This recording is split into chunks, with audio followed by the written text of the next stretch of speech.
One, two, three, let's go!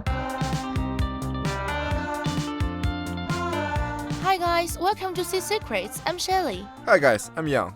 In this episode, we're going to talk about the significant effects of bottom trawling on our seabed ecosystems and the measures and policies adopted by countries around the world in response to this mode of fishing, and how sustainable fisheries will evolve in the future. Yeah, I think this is a topic that hasn't really been in lots of people's minds. When you think of the ocean, you tend to think first marine waste pollution, sea level rise, and those kinds of issues. Of course, we'll talk about those issues in details in previous podcast episodes, so anyone interested can go to our homepage and listen. Yeah, although the issue has not received much mention or attention, it does have a critical impact on seabed ecology and the marine environment. It also has a bearing on people's daily lives, as a large proportion of the seafood we eat in our daily lives is caught in trawls and sold in seafood markets. So how to maintain the marine ecosystem is now the world's sustainable fisheries development needs to face. But Shirley, do you know what is a bottom trawling? Just like its name, let's make it simple. Imagine dragging a net across the floor of your home, capturing everything in its path. That's bottom trawling. This method is one of the most destructive fishing practices, devastating marine habitats and reducing biodiversity. There is a tension between trawling and sustainable fisheries. Trawling can catch large quantities of marine life in a short period of time, but at the same time causes significant damage to the benthic ecosystem by catching large numbers of non-target species. Therefore, finding ways to reduce the negative impacts of trawling, such as improving fishing techniques and implementing strict management measures, is an important part of achieving sustainable fisheries. Yeah, that's true. When I read the news, several nations have trawling restrictions, like Alaska focuses on local best practice, and trawling is reduced in the South Pacific, with catch quotas adjusted for sustainability.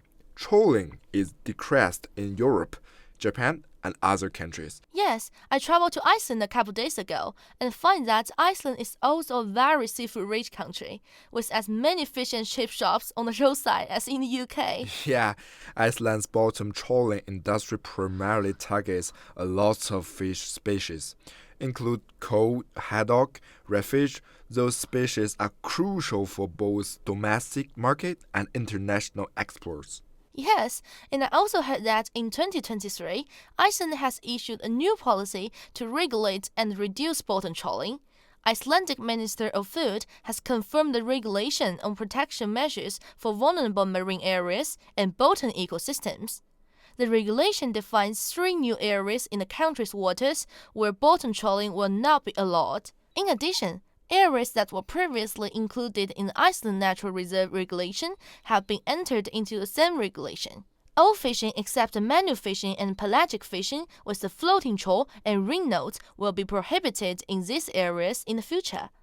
Once the regulation enters into force, all bottom trawling will be prohibited in 17 areas in Iceland fishing waters, covering just 2% of the country's fishing territory. I believe that the emergence of this policy protects marine ecosystems and biodiversity. It's in line with Iceland's commitment to sustainable fisheries management, and is a good example of the development of sustainable fisheries and the regulation of trawling around the world. Well, after hearing what you said, I think trawling is really like a double-edged sword. On the one hand, it is now one of the most widely used fishing methods in the world. But on the other hand, it causes harm to marine environment that we cannot ignore. I think that's a good thing that more and more countries and regions are enacting new policies under trawling, which is give hope for the future of sustainable fisheries. Totally agree.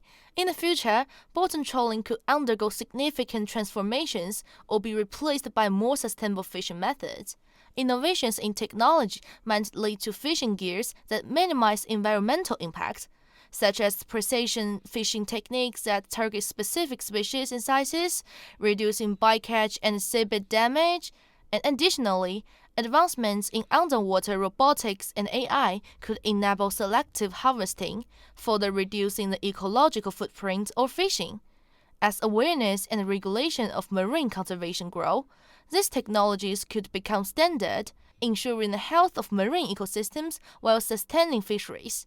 Alright guys, that's pretty much for today's podcast. Oh, by the way, there is a pop-up event about sustainable fisheries and trawling taking place on 20th of March at Harrow campus. We will be launching a time capsule in which we will be storing what people think about trawling today and what they want to see in the future of how the oceans are fished. If you are interested, then come and join us. I believe this is a very worthwhile way to contribute a sustainable marine environment. For more information, click on our podcast homepage. Looking forward to see you guys at the event. See you next time. Bye! See you guys!